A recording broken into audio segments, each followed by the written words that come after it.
The following podcast is a W2M Network original production. Visit W2Mnet.com for all of our other great podcasts, plus news, reviews, articles, and opinions from the worlds of wrestling, video games, football, and entertainment.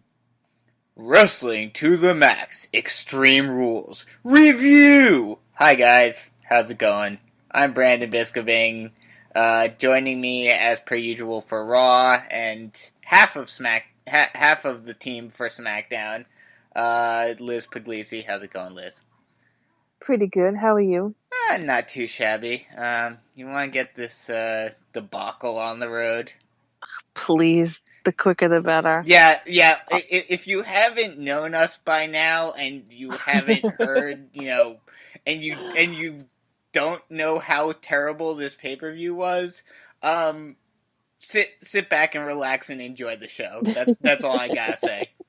Be prepared for the madness. Oh God. Hey, that's one team that actually was good, or that was one moment that actually was good on this pay-per-view. Mm-hmm. But you can talk about it if you want. I'm just gonna put it out there. I didn't watch this match at all because I don't care about either of them. Those of you who have listened to SmackDown and NXT in the past, you know my thoughts on these two. You know I don't care. So if you have anything to say about the Almas Sin Cara match, go for it. No, because I completely missed it. Oh, okay. I didn't even know it was on the card. I'm not gonna laugh. So, I'll go back and watch that. I will give them the benefit of the doubt that it was a halfway decent match. I'm sure on a technical level it was I missed that. I didn't even know that was before. It was the opening match on the pre-show. Oh, you know what I did? I saw the tail end of that, but I was starting my workout because it was so late in the day and I hadn't done it yet. And that I didn't really pay attention to it, so I apologize to anybody who may be listening out there. But if it was a great match, somebody let me know. I'll go, watch it. But the first thing I saw was the Raw tag titles. Yeah. What? Oh, you missed the other pre-show match as well? There was no. Oh, yeah. No. Oh, wait. No. Okay. Let me back up. Yes, I did not see Sin Cara and whoever at all. Mm-hmm. Right? Because I forgot that it started early. I saw most of Sanity and New Day. Oh, okay. Yeah. So the next and last pre-show match scheduled for One Fall is New Day. Well, technically not One Fall. One Table. Is New Day versus Sanity in 6-man tables action. And, I mean, it wasn't the greatest tables match in the world or anything like that, but it was a solid pre-show match to get the fans ready, and it was one of the few actual extreme stipulation matches on the card. So this was definitely one of the better matches on the card. And that should tell you all you need to know about this pay-per-view. What did you think about this match? So I turned it on. It was about half over because I honestly forgot that everything was starting earlier. Mm-hmm. Yeah. For those of you who still have yet to get used to it, everything's starting an hour earlier now. So pre-shows start at 6 now, people. Well, if you're on the East Coast. Yeah, so my whole schedule was thrown off a little bit. So I caught it from like the middle to the end by the time I got everything set up. And it was, it was good. There was I think they all worked well together. A lot of decent, offense and defense on both sides. I actually enjoyed what I saw, quite a bit. Yeah, I mean, the match that I liked the match a lot. I mean, like I said, it was one of the few stipulation matches on a card that is supposed to be based around stipulation matches. Yeah, that bothered me to no end. At least it wasn't as bad as a couple of years ago when the man who is most known for the Extreme is stuck in a match where if he goes Extreme, he loses his title. Yeah, let's not even aggravate ourselves with that. Hopefully Too hot. Hopefully this person that I'm referring to will be back soon, by the way. Fingers crossed. Yes.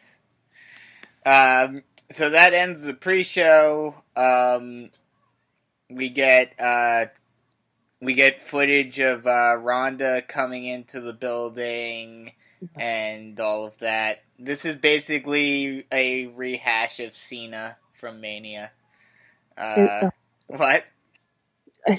When we get to the women's match, I'll say what I want to say about that. Otherwise, we'll go off the rails and we fair enough. So the opening contest for the main card, scheduled for one fall, is the Raw Tag Team Championships, as the Deleters of Worlds, Bray and Matt, go up against the B Team, Bo Dallas and Curtis Axel. A decent match. I'm trying to remember because like I was semi paying attention but wasn't fully. Did Bray and Bo ever did they get in the ring and face each other at all? It's so funny you say that because that was my first comment, because when it was starting off, I was just thinking that I was about to say, I was like, I almost messaged you like, oh, we're getting our moment, Brandon, we're getting our moment. But then Bray tagged out. So they teased in the beginning, but then yes, they did eventually face off, and it was I enjoyed it. You and I have been waiting for that. You know, I enjoyed the match. Was it, a masterclass in wrestling? No, not at all, and I know there's a GIF going around Twitter where like Matt completely missed Curtis, but Curtis sold it anyway. Yeah. I enjoyed it. It had its moments. It was entertaining.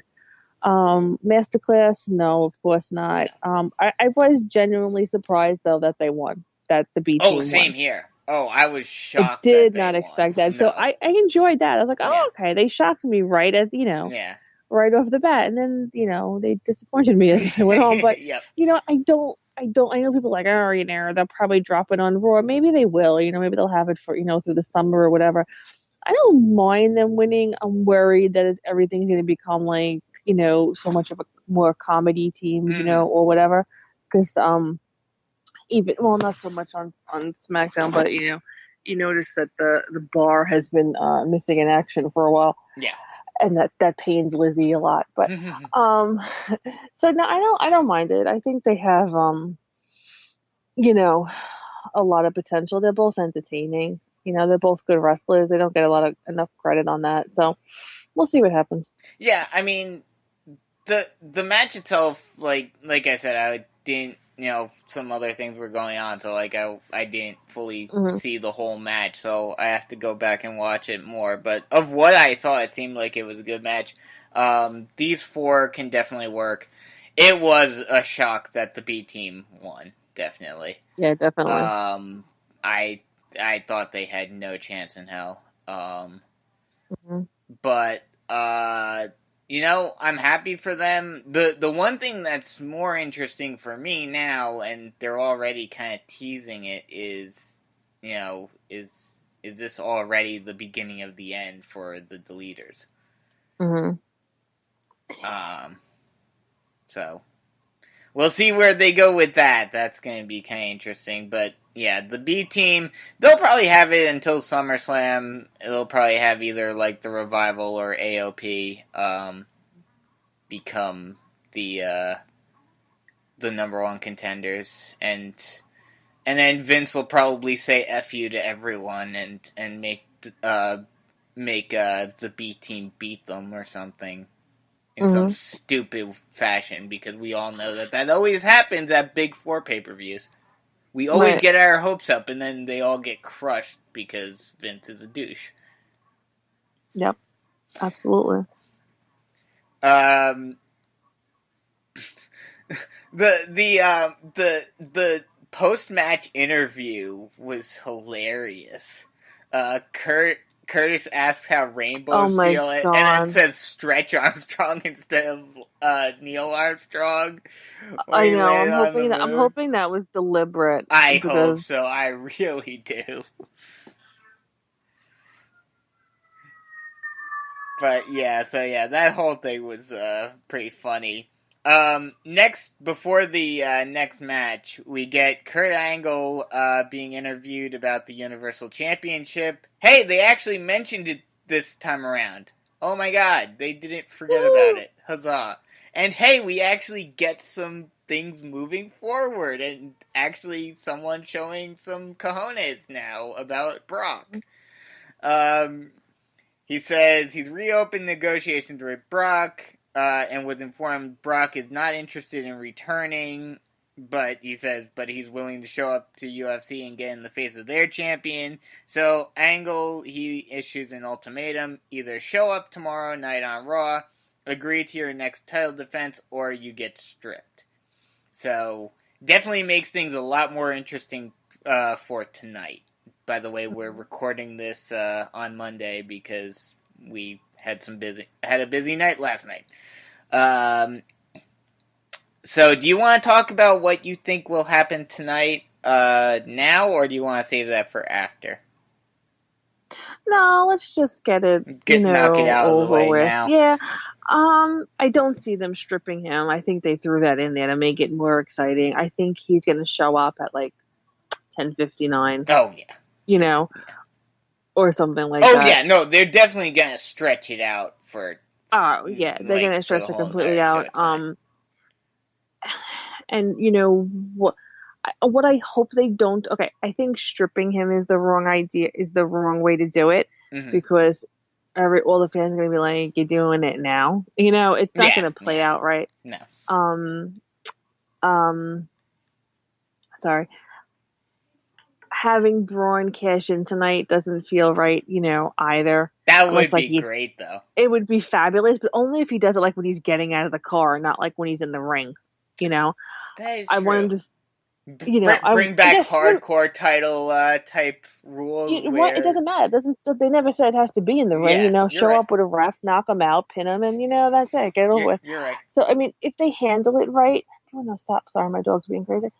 If they handle it right, it could be really good. But I think what I don't want them to do is to suddenly be like, oh, we reached an agreement, haha. That would be really lame and pathetic. I think he has to show up. I think they run tonight. He shows up. They run over a little bit. There's some big brawl, in a match made at SummerSlam. Bada bing. But who's it going to be? Because Braun has the briefcase, so you're not going to make a match with him. Well, I have a feeling that this is how, well, at least on a preliminary level, I'm not sure. I have a feeling, especially considering a match that we'll talk about in a little bit, that happened. I have a feeling it's going to be Bobby. Okay. Well, yeah. Whatever. I mean, it's something new. I'm not going to knock it till it happens, I disliked immensely. I watched a little bit of the post pay-per-view, interview thing. What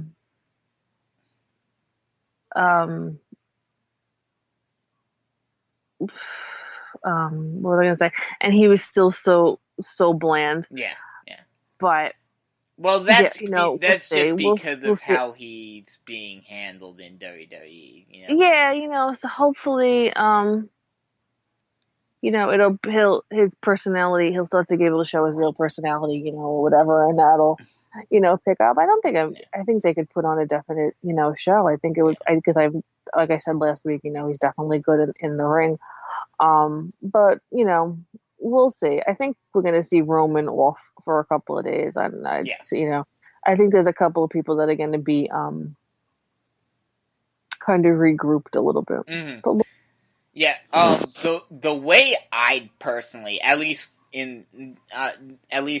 just purely when it comes to Brock and his, and where he is and everything, the way I'd like to see them handle it tonight is you have him not show up all night, no indication that he's coming or anything like that, and, Kurt waits until the last minute, and then at the end of the show, Kurt comes out and he's like, okay, because Brock isn't here, we're moving forward, we're going to make a Universal title tournament. and, like, have him about to start, like, naming the bracket and, like, bringing up the bracket and whatnot, and then have Brock's music hit. And yeah, that's pretty much probably how it's going to go down. It probably will be how it will go down, but I'd be perfectly fine with it if that's how it happens. Right. Excuse me. So, yeah, so definitely some intrigue for tonight, that's for sure. So the next contest scheduled for one fall is Constable Baron Corbin versus Finn Balor. This match wasn't an amazing technical masterpiece, but it was a pretty good match. Honestly, for a second there, I was worried that Corbin was gonna win. But Balor does pull it out, countering End of Days into a small package. So him getting kind of that, cheap win on Corbin probably means that this isn't fully over yet. Sadly, yeah. I don't even really have much to say about this. Yeah. The whole thing hasn't been of any interest to me, whatsoever.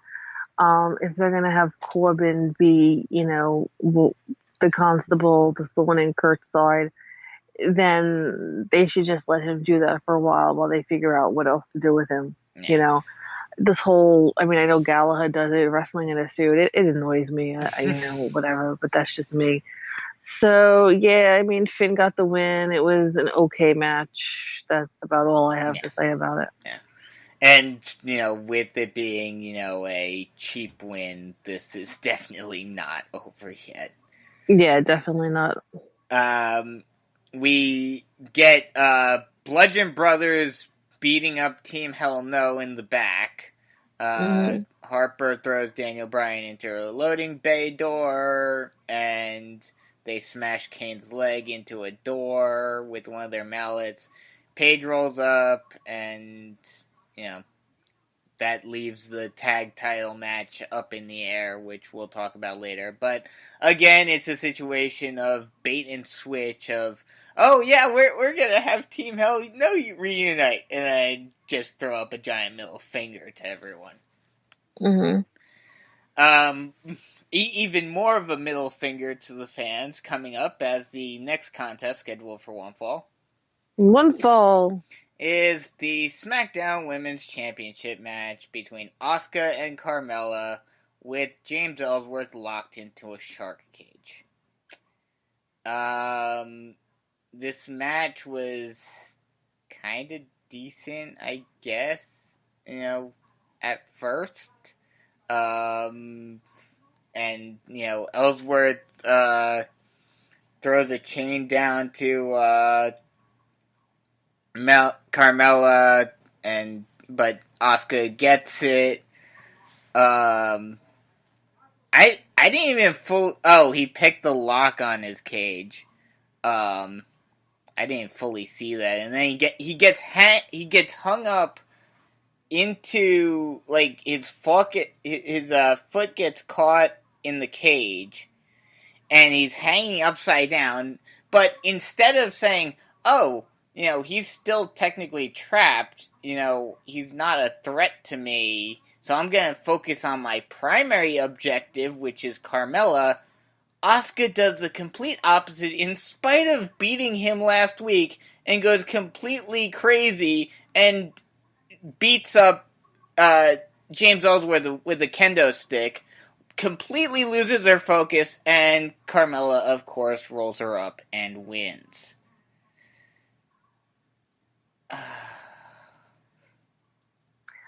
The only thing I'm going to say about this match is that if they don't suspend Asuka for 30 days from SmackDown, but let her appear at house shows, for beating the officials, then they're stupider than we have ever given them credit for.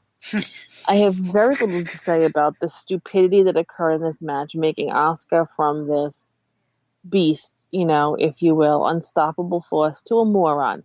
Yeah. So, She looked completely you just say idiotic. Whatever you need. Yeah, you say whatever you need to say, and then I'll just say beforehand, I agree with it because it was stupid. Io Shirai, Kairi Sane. I don't care how much more they're paying you. Have some respect for yourself and go the hell back to Stardom now. Please. I can't do this anymore. I keep telling people, time and time again, no one is, especially in the women and tag team division, no one is used right once they come up to the main roster.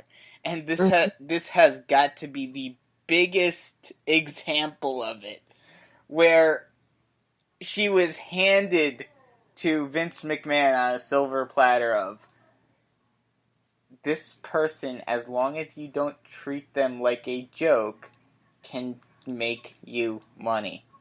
And of course he does the exact opposite. I got nothing. I'm just flabbergasted at yet another one that was just... It was so easy to just simply book her the same way. Even after a lot, like, even if you wanted to end the streak in a big way, fine. You know, whatever. You know, have Charlotte beat it, fine, whatever. But don't then make her look like a complete idiot.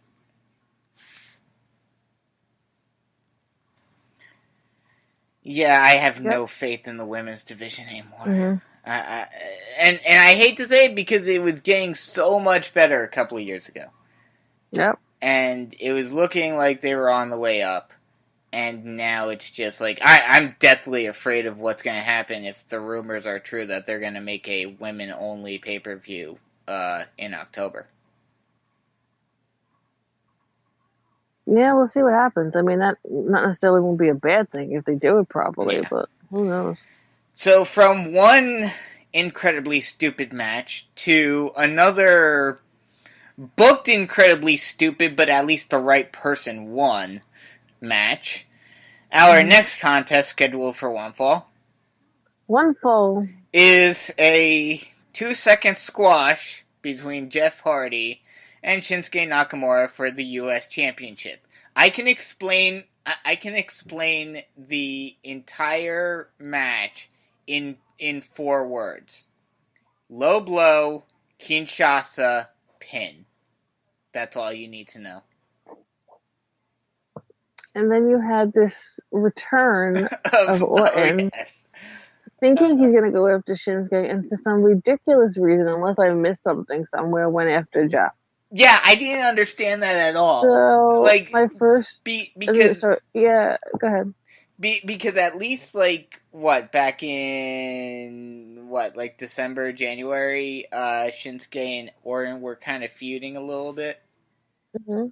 So, they had some history. Yes, I know technically Orton and Hardy have history from back when Hardy was in WWE the first time. But there's no history currently. There's no feud going on between the two. And wouldn't you want to try to go after a title? I don't understand it. I mean, you say it off the air, but looking at it more and more, I'm very curious to see if something comes out soon that something has happened with Jeff again. Yeah, I'm not necessarily going to say he failed the wellness. I hope not, especially after that whole thing they did. Mm-hmm. But I know there was an article that popped up the other day saying that he was very beaten up. So, maybe he just needs a rest, or something. That may be it. Hopefully that's all it is. Hopefully that's what it is. Yeah, they were saying, his back was all messed up, I think. Mm-hmm. So hopefully the reasoning for this quick match and then the subsequent beatdown is just to get Hardy out of the picture for right now. Yeah. But still, I'm glad that Shinsuke finally has a title on the main roster. But we'll see how things go from here. Do you think Orton is the next challenger? Because it didn't make it seem like it here. I don't know. I'm just confused by the whole thing. Yeah, so am I. So the next contest scheduled for one choke slam. One choke slam. And one very stupid maneuver is the steel cage match between Braun Strowman and Kevin Owens. This match, in and of itself, outside of the finish, was actually a fun match. I mean, it was your prototypical steel cage match between, the chicken heel trying to escape, and then the dominant face, just grabbing him and throwing him like a rag doll, pretty much. Mm-hmm. Owens actually gets Strowman down in the corner and cannonballs him, and then hits a frog splash. But of course, Braun then proceeds to kick out at one. They went back and forth. KO at some point gets handcuffed somehow. I didn't see where he got handcuffed, but he gets handcuffed. Then handcuffs Braun to the top rope. And then, instead of, I guess because now he finally has some cojones, because, Mm-hmm. Braun is trapped, supposedly, instead of doing the smart and sensible thing and escaping and winning, now he has the balls to just consider, I'm being told I cannot say Balls Mahoney. I must refrain from saying Balls Mahoney. Good job. Good job.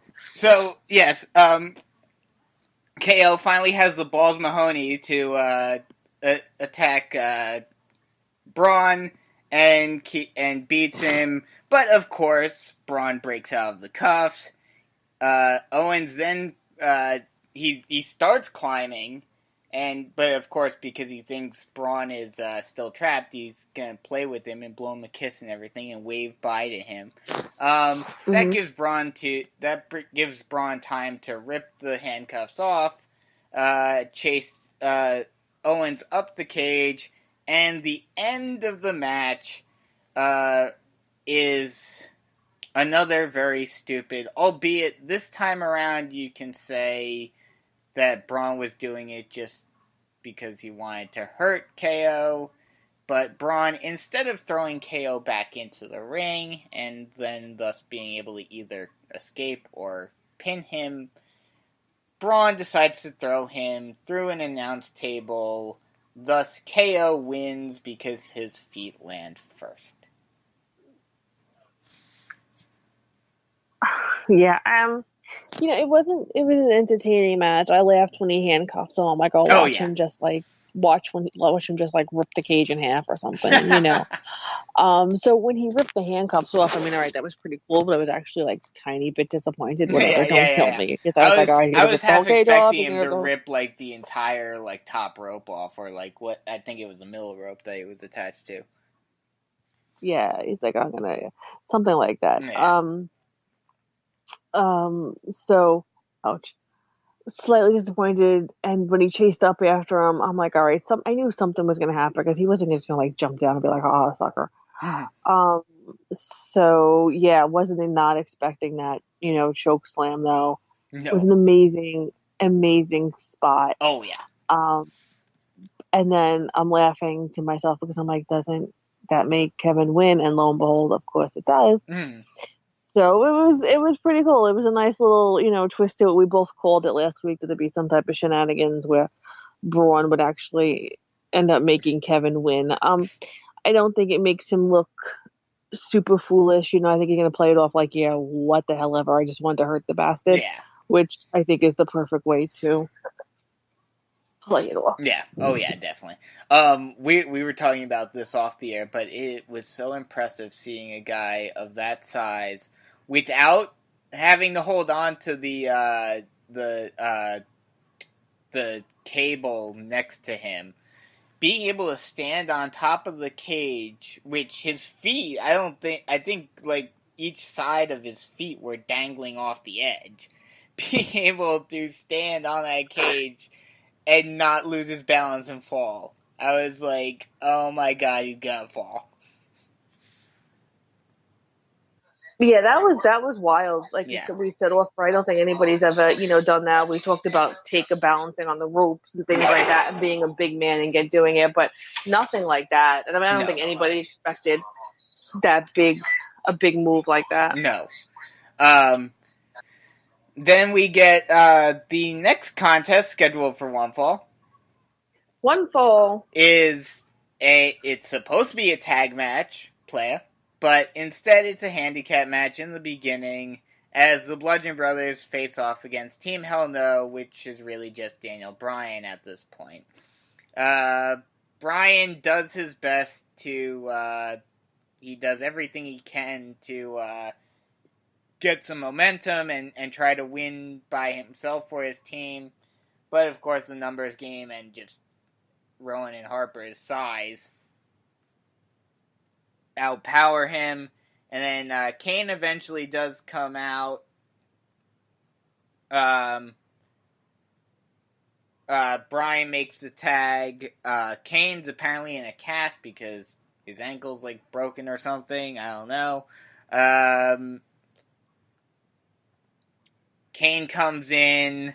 They try to get some momentum, and then but then Bludgeon Brothers come back and hit the diving lariat assisted powerbomb on Bryan to retain. First off, like, what did you think of this whole thing? Like, did you like this whole story that they did, or do you think it's kind of stupid? Excuse me. Sorry for any background noise. I have to do a couple of household things while we do this. Fine. I wasn't interested in it at all. I had no interest in the nostalgia of Team Hell No. Just another one of those random things, really, to get two of their stars on. Kane can come and go for all I can, and I've always liked Kane. So it was very whatever for me. I didn't really care. I don't think Team Hell No should have been in the title picture simply for nostalgic reasons. And so it was very meh, to me. And the whole thing about beating him up in the back was just to make people get excited and think that Hogan was going to come out and be with him. I didn't think that was gonna happen, and plus, we've already. I know continuity schmontinuity with WWE, and they make the rules up as they go. But we've already established just to cut a month or two ago, or about a month ago, that random people cannot come in to replace injured tag members. I know it seemed very stupid, but you never know with them. It's not like they follow their own logic or their own history. I know this. Oh, I know this. I mean, Brock Lesnar is the biggest example of that. Yeah, completely. 30-day rule. What 30-day rule? I've never heard of that. That drives me nuts. You know that. But yeah, I mean,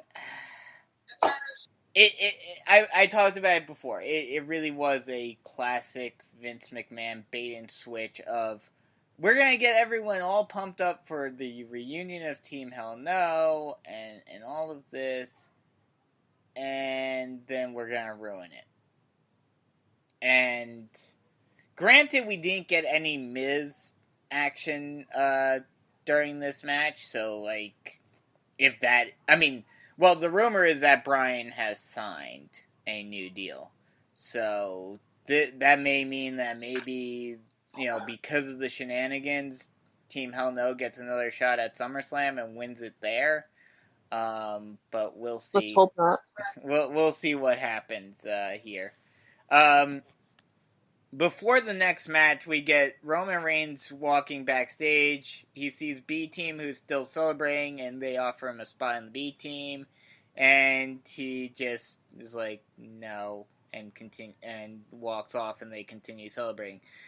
I just want to bring this part up only because, and I know once again this is wishful thinking because we've been saying this ad nauseum for 3 years now, almost 4 years now. But this would have been the perfect time to show kind of a douchey, cocky, heelish side, arrogant side to Roman of him being like, who are you guys again? I don't care. It's, I'm the big dog. Yada, yada, yada. Yeah, I would have enjoyed that. Yeah. Oh, so would have I. That would have been the perfect opportunity to have done it. So the following contest, scheduled for one fall. I had you on mute. One fall! Nice job.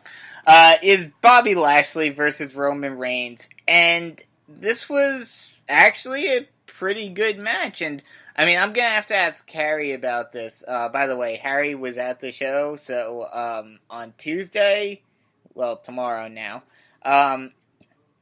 we will have his full insight on the crowd and all of that you may not have seen during the show on the pay-per-view on Tuesday during the SmackDown review. I definitely want to ask him what the crowd was like for this match. Because these two are guys that they have their fans, they have their detractors, but especially with both of them, with how both of them have been handled, a lot of people are just kind of meh on both of them right now. So, I'd be very curious to see how the crowd was during this match. But it was a good match. It was a lot better than we thought it would be going into it. Oh, yeah. What? Definitely. Definitely was a lot better than anybody would, or even now, still wants to give credit for. Yeah. Lashley kind of does a bit of one-upsmanship on Roman by countering Roman's spear with a spear of his own to win the match. Between him, basically in essence stealing his move and winning, how shocked are you that Bobby actually won this match? So give me 1 second. Right.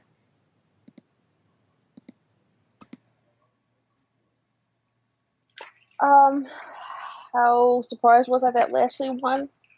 Honestly, not a lot. I think it was the best choice and possibly the only choice if they want to do anything to possibly redeem Roman in any way.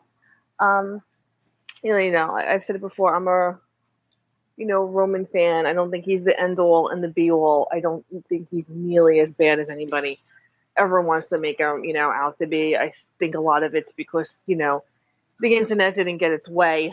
He's not the greatest. No, he's not nearly as bad as half the people, want to make him out to be. I think it was the proper move. I think Lashley would have suffered more for a loss than Roman. I mean, Roman would have got a shit ton of hate, as we know, for winning, but it would have killed Bobby. I mean, if you're going to make Bobby go after Brock, then you have to make him beat the person you've been pushing as the big dog. So I wasn't really surprised at all, to be honest. Now, the big question everyone's going to be asking, because they always do whenever Reigns isn't made to look, superhuman, is this a sign that maybe the Roman experiment finally is starting to come to an end? What I'd personally like to see them do, I know it probably won't happen, but the only way you can really redeem Roman at this point is to have him, toil in the mid-card for a while, and not just, have him toil in the mid-card during the, quote-unquote off-season, and then ramp him back up for Mania. No, that completely destroys the point. Like, have him go a whole year without even sniffing the world title. Mm-hmm. And that may get the crowd back on his side. Maybe. That's a big maybe, but, that's the only way I could see it being done. Yeah, I mean, the whole thing with Roman is tricky because, like I said before, is he the greatest? No. Is he the worst? Absolutely not. I mean, his stuff sells, so it's not like people don't like, Mm-hmm. don't support him. And I don't want to hear that it's women and children. The men buy his stuff, the adults buy his stuff. So, it's really also one of those things where you have a lot of, there's people like you and the other people in the W2M, and not me, because I'm not even into it as much as you guys are. You guys know, I enjoy it. I've been watching it for years, Mm-hmm. so much more. But, I take a little bit more of a laid, back approach to it. Do I think Roman should have the title? No.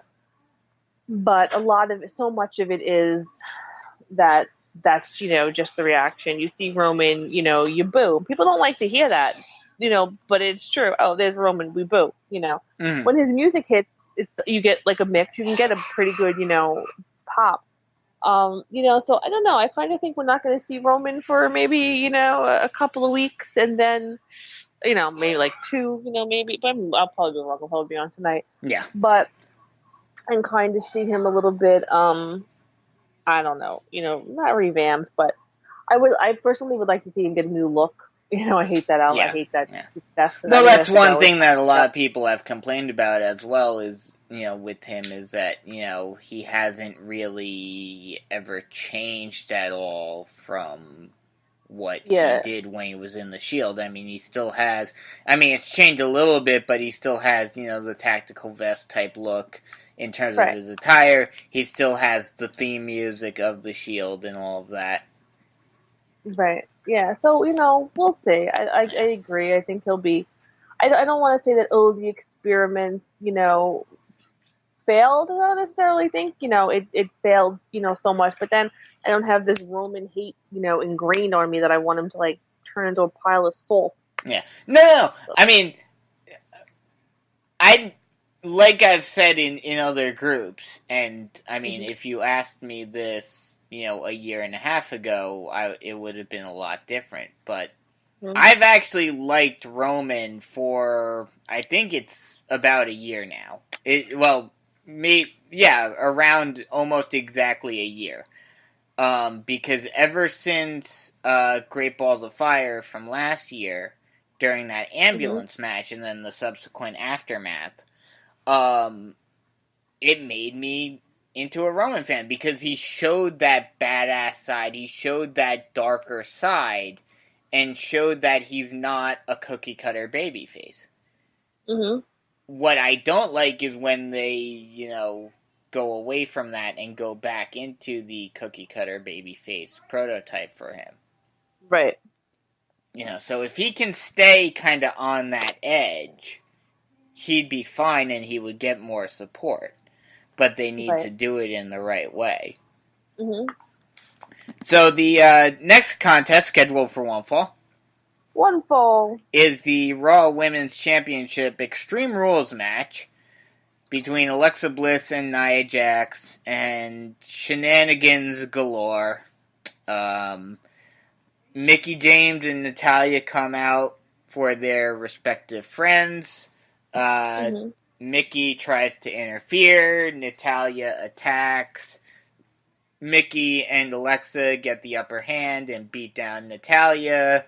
Rousey gets pissed, jumps over the barricade, attacks both of them. Alexa gets afraid and tries to run away. Then comes back in and hits a DDT onto a steel chair to retain the Raw Women's Championship. I think we all know where this is headed. But first, what do you think of the match? It was decent, it was a decent match. The right person won. and I hated everything else that occurred. the I did. right. I am. Go ahead. No, go ahead. No, you first. Go ahead. The right person won only because of what we know is about to happen. No, I know. The whole Ronda at ringside crap annoyed me. With John at ringside, annoyed me. Mm-hmm. It's ridiculous. She's there. You had her at a house show. Just have her in the freaking back. Whatever. The whole suspended from Raw, but not suspended in general. That crap doesn't work for me. It annoys me to no end. So that's why I was saying earlier. So now they have to suspend Asuka, for doing the same thing. Yeah. Otherwise they're gonna look stupid. But that whole her getting involved, I mean, we knew it was gonna happen. Mm-hmm. I have no use for it. I really don't. I mean, first of all, she's supposed to be friends with Natalie. She attacked what's her face and hits Natalie with her, which Natalia rather. I apologize. Which cracked me up, and then she moved her over. I mean, we knew it was going to happen. It is what it is. It wasn't bad by any means, mm-hmm. But I've said before and I'll say it again. Ronda is better in wrestling, than I gave her. How I was about the whole thing before. But the whole thing is not, for me, I know a lot of people are like, oh, Ronda, right? She's the best thing since, sliced bread. It's doing nothing for me. There is nothing about this program that is doing anything for me. And I will tell you why. Okay. As much as I love Nia, she needs to cut back on the social media crap because she has them all, and actually all the women. I can't as a fan, and I know I'm an adult and I should be able to separate it, but it annoys me to no end where you're supposed to hate this woman on Monday and Tuesday. And I'm not talking about total diva. I'm talking about pure social media stuff. But you're best friends and shoe shopping every other day. Yeah. Oh, no. I mean... So for me, that kills it. But Ronda herself is not doing anything to really make me be like, oh my God, I'm so glad she joined the WWE. Mm-hmm. Yeah, I mean, she's definitely impressed as compared to what a lot of people thought she would do. But, I mean...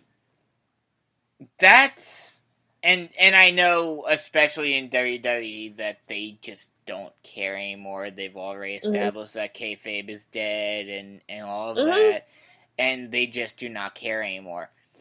But, okay, if you're gonna do that, then flip the script. And they've done it at times. They have done it with certain angles and whatnot. Have real life develop your stories. Yeah, exactly. And so, that, I completely agree with you that, social media and whatnot, it definitely hurts that. But, it's, I mean, there's not really much you can do about it now, unfortunately. No, I know, but in this instance, it's one story. And most of the time, trust me, most of the time I do overlook it. I love social media just as much as the rest of them. But in this instance, it kills the storyline. I mean, when she was and even now, to this day, I mean, we all know she still hangs out with Alexa. We know they're still best buddies. To this day, she doesn't really have her in her Instagram stuff. But, they're all so... I don't know, it just kills it. Yeah. It just kills it. Oh, no, I completely understand that. We'll see what happens there. I think Cole said, and plus they probably wouldn't have, well, as the Fallout show for Extreme Rules, and to start the hype for SummerSlam, you would think that they would want both of them on together. And maybe do a kind of interesting interaction between the two. Yeah. But I think Cole said that Ronda's suspension ends on Wednesday, so we will not get her tonight. Right, but they keep specifying that it's for Raw, which is... Well, no, I know that, but that's what I'm saying. No, I know, I'm just saying that for the people out there who are going to, that we pretend listen to us, that they're going to say. Yes. So we won't get her tonight. But God. I want, just because it would be kind of a funny little thing, and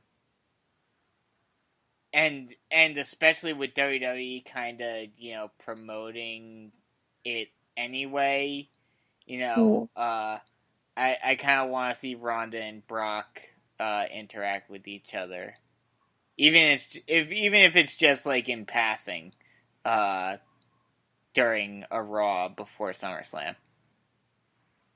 Yeah, should be something. So the next contest scheduled for One fall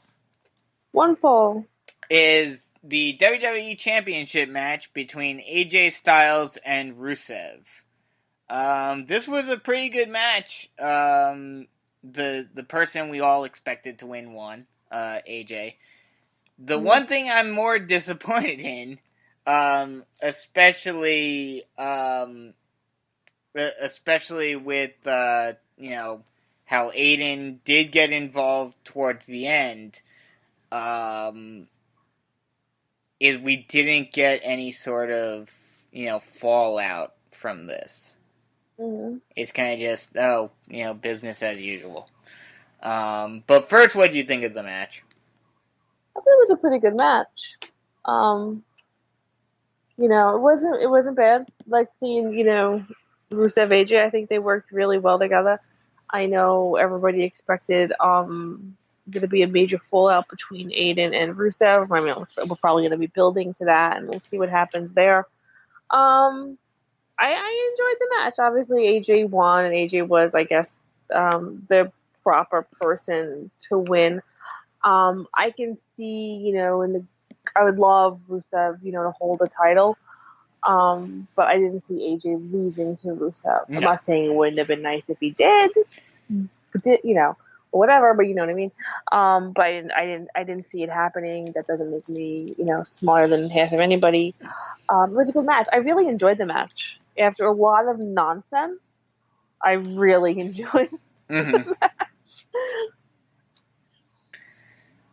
Yeah, this was a good match. And Rusev won. Or not Rusev, AJ won. But Rusev, I'm surprised. I'm sure they're probably saving it for maybe like SummerSlam or something. Or maybe it'll happen this week or something like that. But, I was honestly surprised that they did not at least tease some friction there between Rusev and Aiden. Yeah, I'm a little bit surprised myself too. But, we'll see. Yeah. So the main event scheduled for 30 minutes. 30 minutes! is the 30-minute Ironman match for the Intercontinental title between Dolph Ziggler and Seth Rollins. And damn, this match was crazy. It just kept on going back and forth and back and forth. Seth had a 3-0 lead, pretty early. It also didn't help that Drew beat the holy hell out of Seth, which gave Seth the fall via disqualification. Drew keeps on going. And then he proceeds to get ejected. But Dolph is able to capitalize on the attack and comes right back to tie it up, and then goes up 4-3. Then they go back and forth pretty crazily. Seth wins a fall with a sunset flip pin, tying it up. And Seth Rollins hits a blackout right at the end of the match, end of the time. He tries to crawl over, but the buzzer rings before he's able to pin Dolph. The main match ends in a 4-4 draw. Dolph is celebrating, thinking that he retained. But Kurt comes out. He's like, no. We're finishing this. This is gonna have a definitive winner. We're going into sudden death. And McIntyre comes back out. attacks Rollins, and Dolph wins with the zigzag to retain.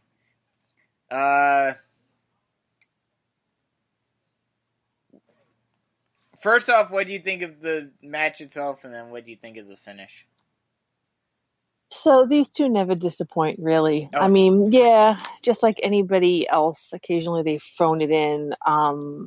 The whole countdown thing was with the fans was, I got a kick out of it, but after a while it got, a little bit annoying. I mean, I know Seth tweeted a countdown, and everybody's like, "Oh, he hated it." But I don't know. It's a tweet of numbers. You can't really tell if anybody hated it or he's just acknowledging it. Yeah, I think he was more so just acknowledging it. It'll be interesting to hear what Harry has to say about it. Actually, I can answer that because I was talking to Harry earlier. So I asked him, I said, "Did you count down?" He's like, "Yes, of course." He's like, "I know people are saying it was disrespectful." He's like, "But it was really just the crowd, having fun." Yeah. So the one thing that was kind of annoying, like when they were actually doing it at the minute intervals, that was one thing. Like, I liked it when they were doing it at the minute intervals, but then they just started doing it at random times.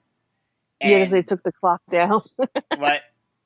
Yes, they took the clock down. Oh, so is that why? Because they because there was down? A chant, and Harry even said it. "Where's the clock? Where's the clock?" Okay. They took the clock down, so then they put it back up.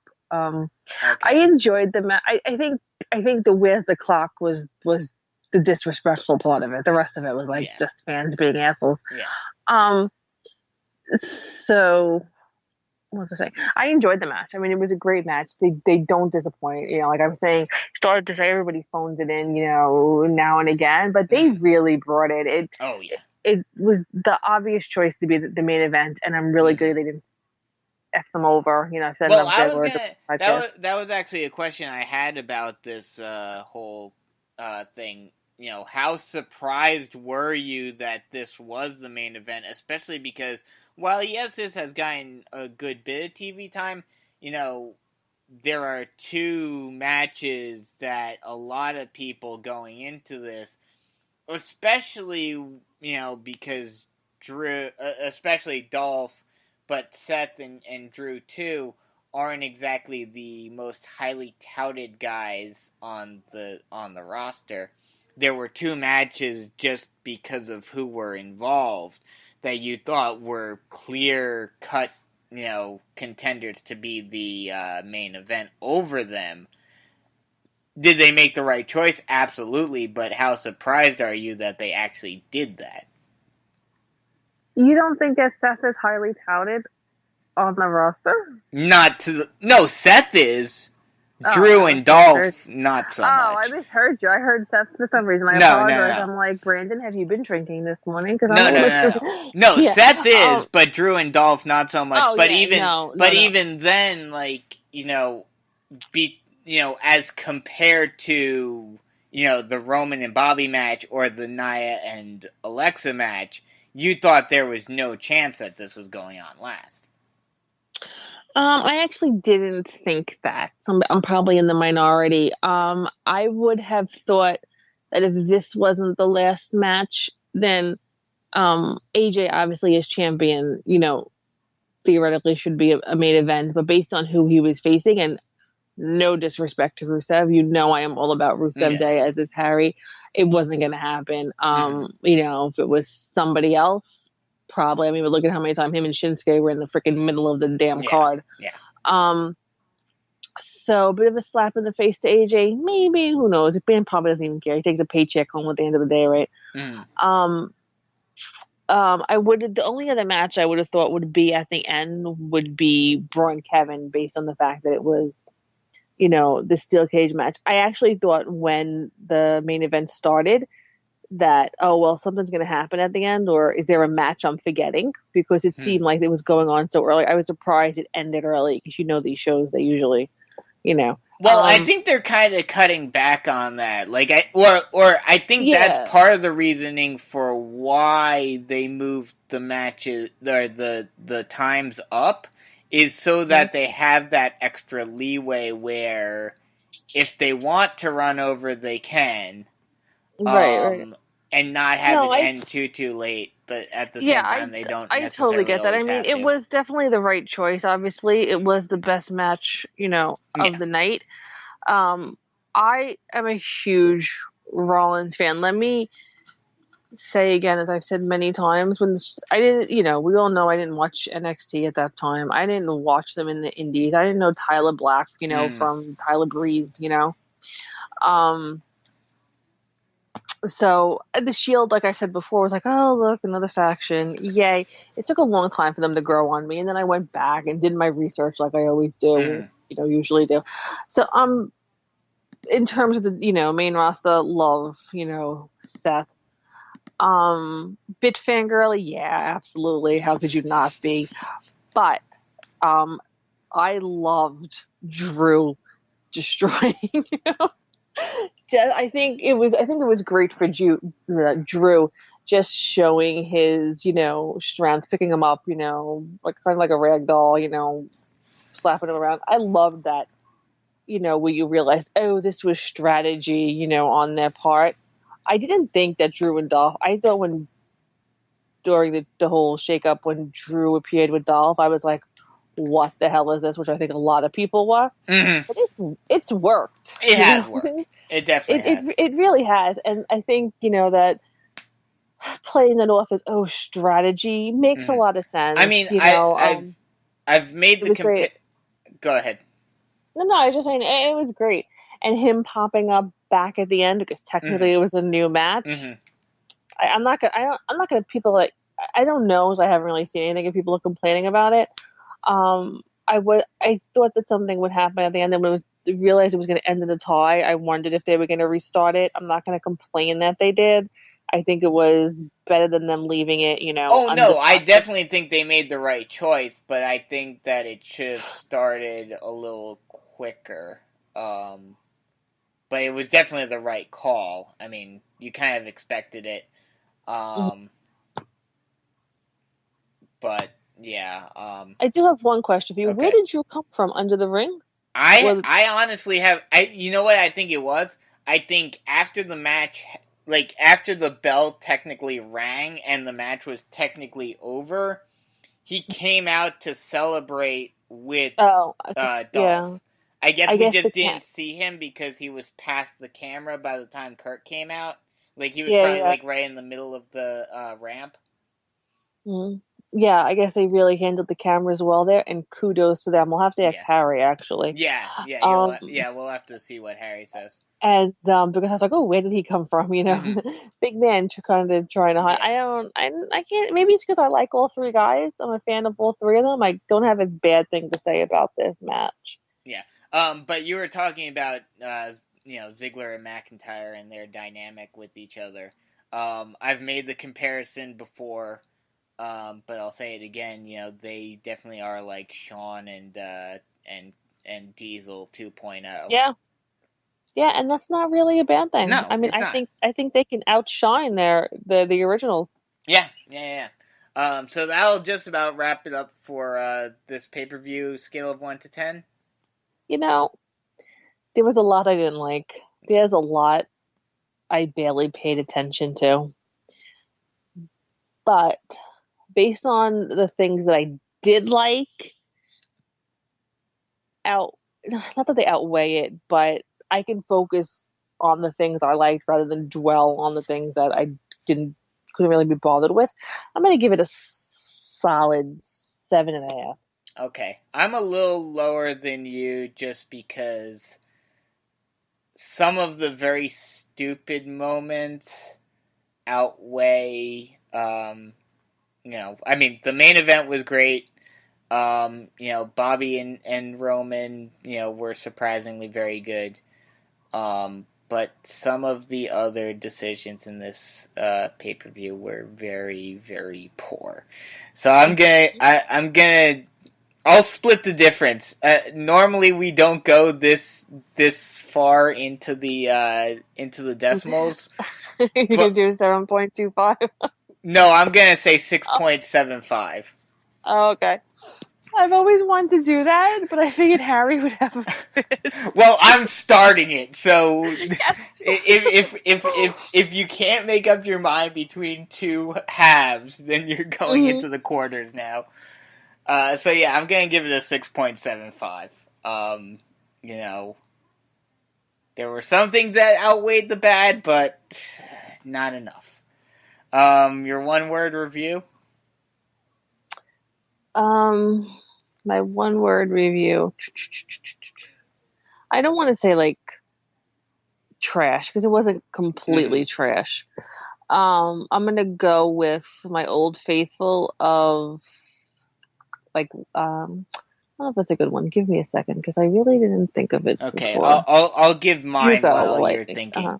My one-word review is boneheaded. Asuka completely getting distracted by Ellsworth, even though she beat him a couple of days ago. Just completely boneheaded.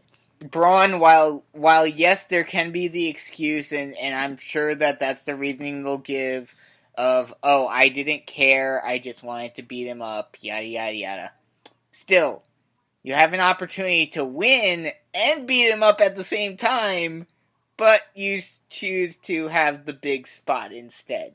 Boneheaded. You know, just this one isn't in a kayfabe level. This is on a booking level. You know, having the bait and switch of, hyping up Team Hell No's return, and then having Kane get injured and all of that. Boneheaded. It was just one boneheaded decision after another. And yes, there were a few matches that do not fall into this category, but more of them did fall into this category, so it just it plays the whole pay-per-view in that picture. And maybe this is just me because I've been such a huge Asuka fan,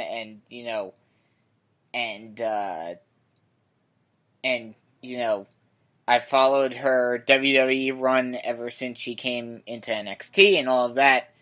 But this and WrestleMania both, having her lose, especially with this one, the way they did. Yes, Shinsuke's quick win and getting a title kind of brought some of the energy back, but her losing the way she did just completely took the air out of the event. And that was early on in the night. So it's a shock that the crowd was so into some of the later on things. Yeah, I didn't think that the crowd would come back. I knew it would take something pretty big. I think they got enough moments to give the crowd a little life. I think if they had, granted, we don't know what's going on with Jeff, so maybe the injury is to the point where they had to do a quick finish just to, get the title off of him and move on without having to strip him of it or anything. But if they had done a longer match and they had a technical match and Shinsuke won, that definitely would have brought the crowd back. But that quick finish of that match was just kind of more of, it was like, okay, yeah, we're happy that Shinsuke finally won a title, but that was weird. Yeah, it was odd. I'm glad they finally won the title. I think, to describe it, I would say, ill planned. A lot of it was, weird and whatnot. But I can't really add anything that you haven't said. Yeah. Do you have a one-word review yet? No, I hyphenated it like you do and just say ill planned. Oh, okay, ill planned. Ill okay, thought out, maybe. That works. That works. Yeah, so that's our review for Extreme Rules. As always, you can catch us again later on tonight, July 16th. for the Raw review. Sure, we'll have a lot of things to talk about tonight, especially with the Universal Championship. Hey, it's a shock that we can actually say that for once. I know, right? We can actually talk about the non-existent title. Oh my god. And then we'll have the big show with SmackDown with both Liz and I and Harry, where Harry will give us his in-depth on-site review of Extreme Rules. Tell us what it was like in the crowd, all of that. Maybe some funny stories about some things that maybe we didn't see on TV and whatnot. There was one chant I'm gonna have to watch. I'm gonna have to go back tomorrow and watch it. There was one chant that I could hear that I was trying to decipher that I may have to ask him what it was. Which one? I forget what match it was in though, so I'll have to go back and rewatch it and see if I can find it. It was early on in the show, I think. But yeah, so that. Be sure to tune in for that, and then 205 Live and NXT and all of that here on the W2M network. So for Liz Pugliese, I'm Brandon Biskobing saying so long, and we'll catch you guys later tonight. See ya!